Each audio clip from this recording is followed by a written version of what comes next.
Jamal Kilito, directeur stratégie et marketing de l'Office national marocain du tourisme. L'Office national marocain du tourisme a renforcé son intérêt pour le marché africain depuis 3 ans maintenant, en décidant l'ouverture de plusieurs bureaux en Afrique. Le premier a été ouvert à Dakar, d'autres sont en perspective, notamment à Abidjan, pour les prochaines années.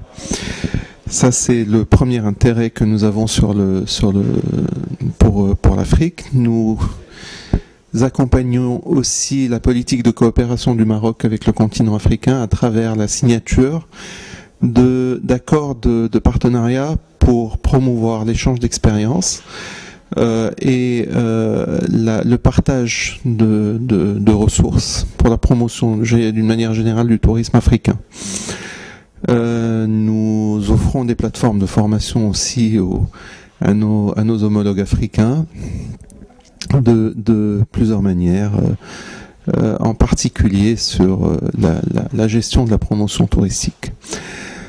Dans nos perspectives en termes de coopération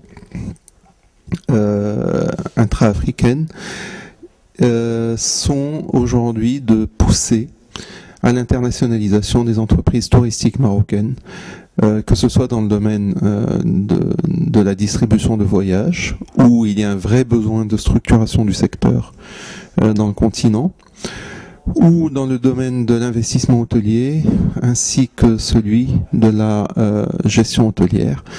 Et nous pensons qu'il y a là des niches de développement et des opportunités de développement pour les entreprises spécialisées nationales qui sont relativement importantes. Donc nous recherchons les moyens de promouvoir cette internationalisation des entreprises marocaines sur les pays où le Maroc dispose d'une présence importante en Afrique. Il faut effectivement utiliser l'implantation de réseaux, notamment en termes d'assurance, en termes bancaires, pour promouvoir également le secteur du tourisme.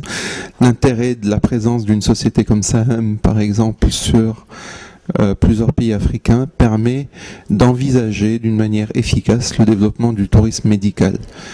L'implantation de la Royal Air Maroc, pour peu qu'on arrive à obtenir d'une manière rentable pour la compagnie nationale des tarifs aériens qui soient à un niveau légèrement inférieur, permettra aussi de développer la visite de centaines de milliers de touristes d'Afrique subsaharienne au Maroc. Donc voici un peu les perspectives du développement touristique du Maroc sur le continent africain, que nous devons envisager bien entendu dans un esprit coopératif et dans un esprit de partenariat.